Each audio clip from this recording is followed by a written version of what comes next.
All right, so that exercise, repeating them in threes kind of sets it in. So every exercise you want to do it at least 3 times, and each time you take more time in the repetition. So first time might be a few minutes, next time quarter of an hour, the time after you go up to 45 minutes, and pretty much it's really locked in. So 45 minutes is each. It's an hour and a half session just to two people doing each other once.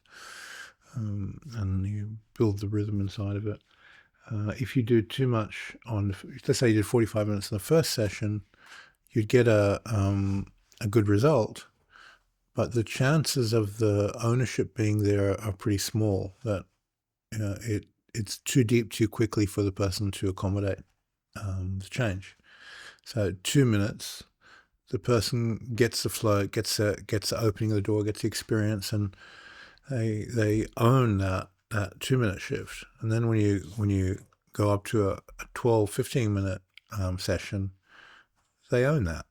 Okay, there's more changes. And then 45 minutes, they own that, it's more changes. So you ramp up. That ramping up effect speeds up the rate at which a person takes ownership of something. If you did a bunch of 2 minute sessions versus a bunch of quarter hour or 45 minute sessions, the amount of time spent for the final result would be less than using that 2 quarter hour, 45 minute rhythm. It just seems to work. I don't know why. You can feel it's kind of absorbing in, but there's also something inside, not just absorption time, but rhythm, something about unconscious rhythms and energy rhythms. And some people have from the 2 to the 12 or 15. For me, it's 12. And from the 15, some people, it's more 55 minutes to an hour. For me, it's 45 minutes, the rhythm.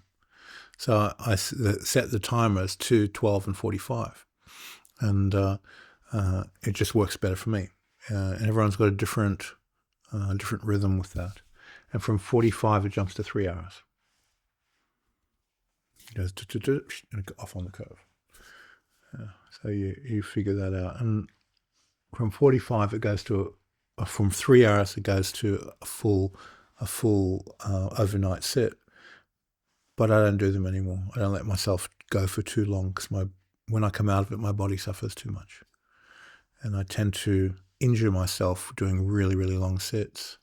That I come out of it and my body's just not good for me. It's not healthy for me. And it may be that I just didn't put enough time mastering the asanas properly early enough in my life, so that I was always changing the way I sat. So I'd use a kneeling stool, an ergonomic chair, cross-legged, on a normal chair, knees pulled in, knees out, laying down on my side, laying down on my back, walking practices, running practices, climbing practices. So the variety of asanas was too big. I had one routine which went through 64 asanas, and you go from one to the next, and in my mind I was thinking, oh yeah, training a universal body, jack of all trades, master of none. So I think hindsight, I should have really put a lot of practice in just one posture for the higher energy work, and then done all the others for general flexibility work, and it may have got a better result. So you've got to figure out really mastering your asana, your meditation posture. Maybe I was too explorative, wanting to try different things, but that's one thing you want to take care of. When you open your joints up, in the early years I didn't understand that opening the joints and resting mass on a fascia stretch is what actually builds the asana. It's not sitting in asana that builds it. It's stretching the asana open, letting gravity move through it, which builds the fascia, which builds the asana. And I wasn't aware of that to start with. So Baden says, okay, choose your meditation posture, and he's recommending these, and just sit there. Well, that's wrong. You're not going to get a good result quickly with that. What you need to do is stretch everything open, let gravity pass through the stretch, stimulate the fascia, and the body locks in the asana. And then you've got it. and then you become an energy radiator on that frequency, that you're radiating life force because your body's tuned to it and things are happening. So you'll find the way you train your asana. If let's say you need to do kneeling, so one of the guys is ordaining, have been having problems kneeling. So I told him, get in your kneeling position, do the electric power stretch, magnetic power stretch across the knees. That's where the problem is. And within a couple of weeks, he more than doubled his kneeling time. So I just popped it open, and now he feels confident he can go through ordination without suffering. Yeah, well, before it would just be impossible. So the power stretch, electric and magnetic power stretch across the joint, perfect. If let's say you want to get splits, you're going to do it across the knee and the hip, and power, do electric magnetic power stretch. Get on a winch type stretching device where you open legs and crank it open, get to the stretch. Electric, magnetic. It took me 2 weeks to get splits with electric and magnetic stretching. I wrecked my knees. You know, when I was walking up and down, I go, my knees popping in and out. Don't do it in 2 weeks, but it worked. You know, and I could put a sidekick on the top of a door frame and hold it there after doing that. So because what was getting in the way of lifting a sidekick up was flexibility. It's too much tension. It wasn't a strength problem; it was a tension problem. So electromagnetic stretching in any asana will give you the asana quickly. It'll just take all the problem tension points out. So you can apply it to anything you want. This is where something like yoga might come in terms of the way they open up the whole body and multiple sort of. Yeah, just put it into whatever posture you want. If it's in yoga, for whatever system it is, it doesn't actually matter, as long as when gravity passes through, you're not harming your body. You know, you don't want to be in any weird postures that are going to cross your joint, align your joints or anything. But you know, basic common sense, and then just do the electric expansion, magnetic pulling everything open, relax the vital energy into the fascia, and repeat. You just keep repeating and wash the energy through. So because every time you do a power stretch, you're releasing tensions from around the joints that protects the joint. The proprioceptors, every time they weigh something, they're protecting, putting stress around your joints. That's why you don't have a lot of flexibility. The power stretching switches off the protective thing, and then starts discharging energy that's stored there. So you get a lot of energy release and a lot of opening, but you still need a lot of common sense. You don't do anything silly with it because it's too fast of a method. The body's not used to operating that fast for making those changes. Do any particular asanas matter, or is this a method? They do matter, but you've got to use resonance with what matters to you. What's your purpose? What's your use case? If you're, let's say, if someone's doing healing, what posture are they in when they do healing? That's where they want to have maximum amount of power.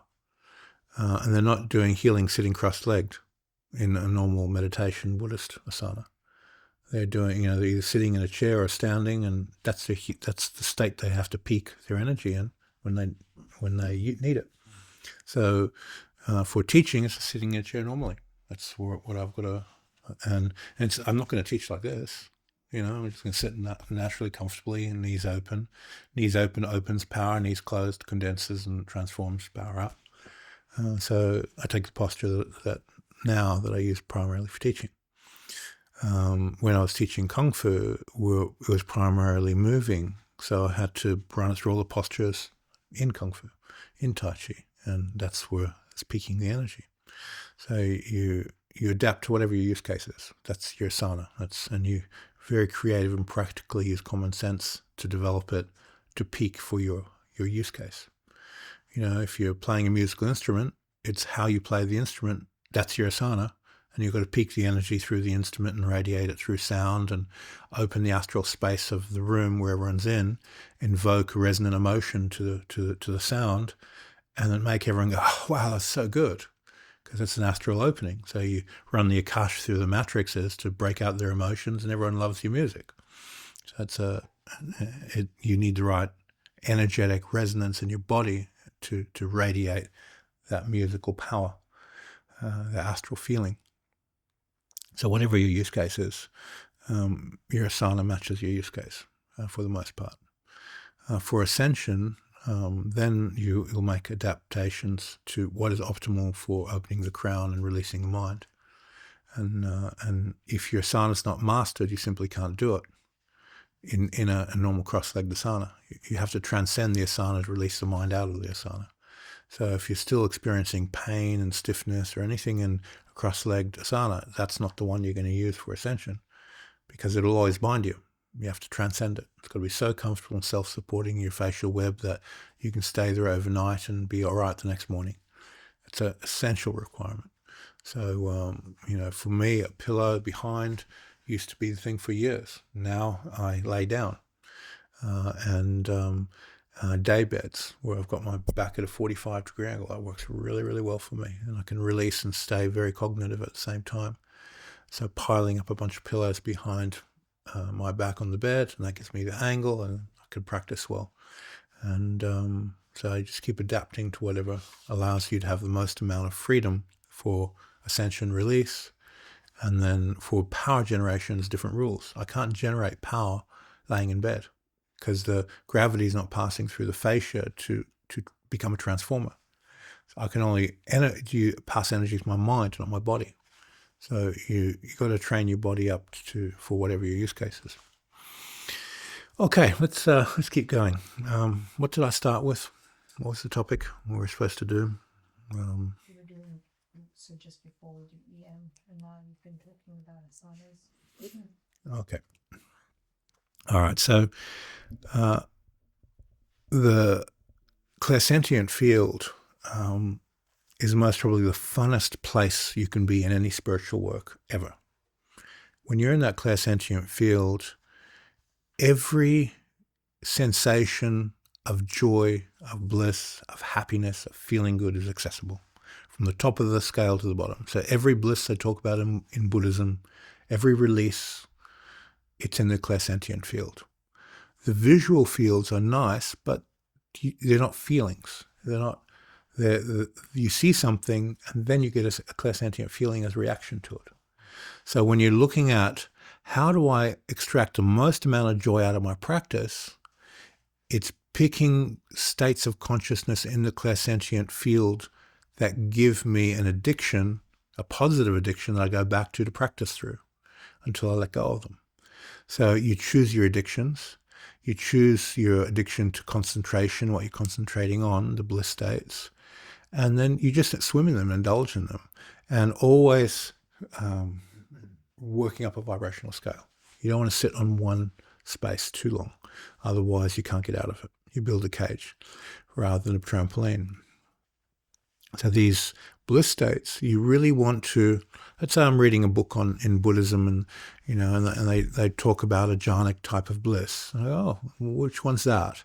And then I'll tune into the author, I'll tune into the lineage, tune into the Buddhas that are around that, and the Arahants around that lineage, and release my mind into that bliss and just let my spirit experience it. I don't have to go through the mindfulness, mental analysis, persistence, concentration, rapture, equanimity, and all these things going up. I don't have to go through the sequence. I just release to the frequency that is caused at the end of the sequence. And because my system's free enough to do that, and I just rest in that bliss and see what it reflects as a release back down through my system. And then there's these blisses that are like, oh, wow, they are incredible. And every Akashic letter in Kabbalah gives you a different type of bliss.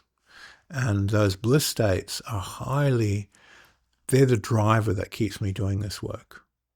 Because the bliss state reflects information with a type of insight of you're not only getting the feeling, but you're getting the intellectual wow factor. And they reticulate and you get the neurogenesis that make you feel good.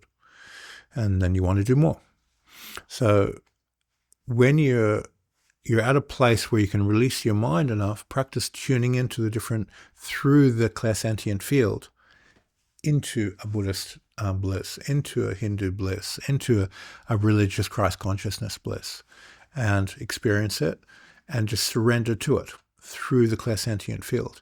Now, if this clairsentient field is stable, that you have a good concentration release into it, then you can move your mind through it to have the bliss states just reflect in your body. It's like you're looking in a mirror, and there's the information that reflects back in the body, and your body experiences it. It's a physical sensation. It's a physical thing. But your mind is in the root, and that reflects back to you as a bodily sensation. And this is most probably the strongest driver to keep you practicing for the rest of your life, because it's got to be fun. It's got to be enjoyable. It's got to be, wow, I love this stuff. And the brain and the intellect has to be nourished. There has to be some type of fuel to keep you going.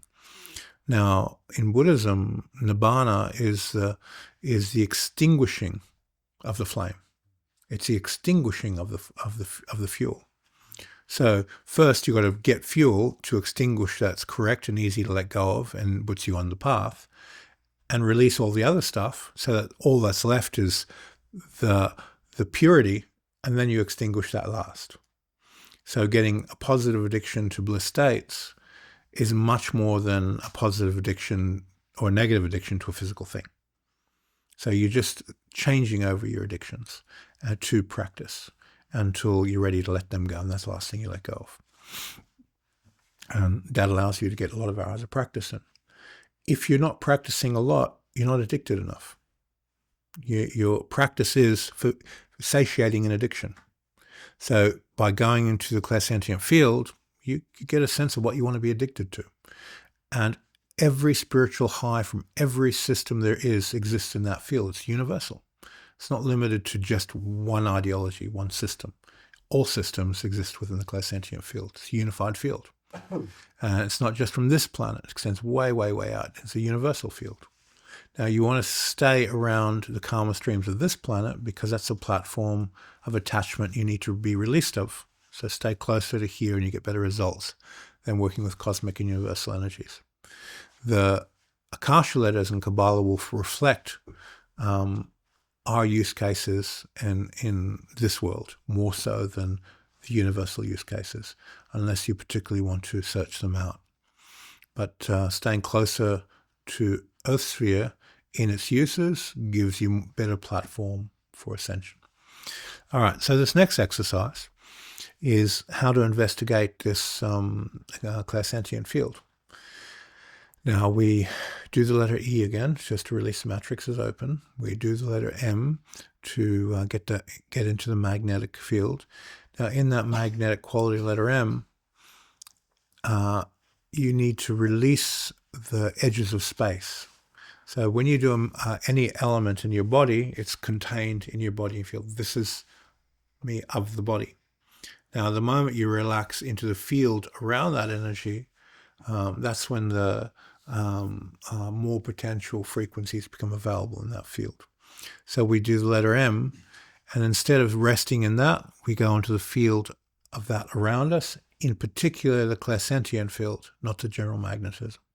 Because the clairsentient field is what regulates you having bliss experiences, intense spiritual experiences, intense highs in that clairsentient field. So we'll do letter E to open, letter M to get into the magnetism, and then you just relax your awareness into that clairsentient field, and we'll accumulate this in the room and let yourself drift. And you have to consciously drift. Pay attention to the sensations, let yourself go. And the reason we drift is that the currents take us to where we're meant to be. And in your spirit, you have all these past lives of experiencing meditation bliss states. And because we're using Akasha to open, the mind has markers, it has tuning forks, has past peak experiences marked in the spirit.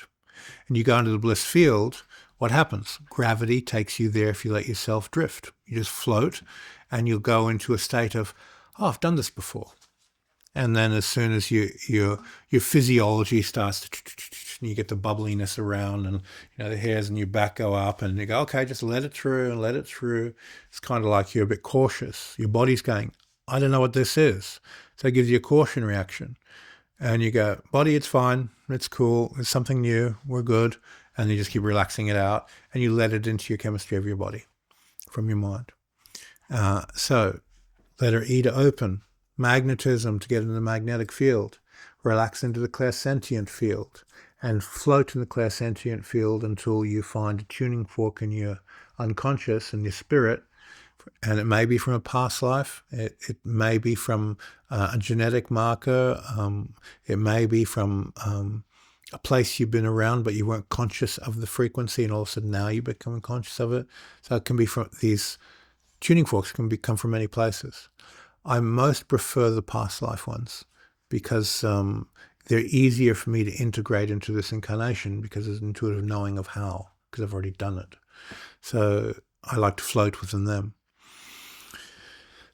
Once you're in that floating and you get the shivers and, oh, what's that? And you get a next sensation, invite the sensation through your body.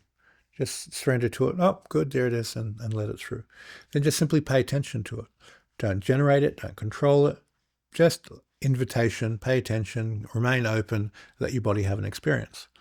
And there's a process of mentally noting how to re-access it, how to go back to it. So you go, oh, I want to own this. I like this. Journal it, write it down, get a sense of the experiences that led you there. What was your method to get there? What do you experience while you were there? How do you go back? And register that in your journal. And then you've got to go back 3 times to lock it into your memory. So you can put an anchor, a ritual to it to go back.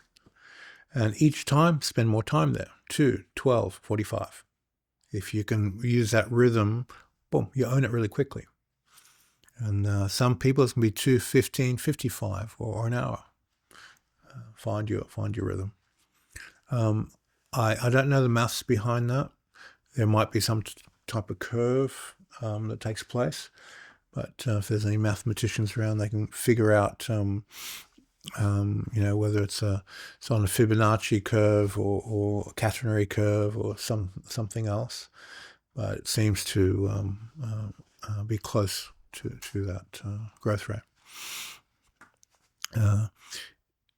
When you are journaling how you practice and how you develop, you'll find your way of making that curve work faster. And my way is 2, 12, 45. You find your way how to amplify the growth rate. Once I've hit 45, it's mine. I've got it for life. I just go back to it and it's there. It'll always be there.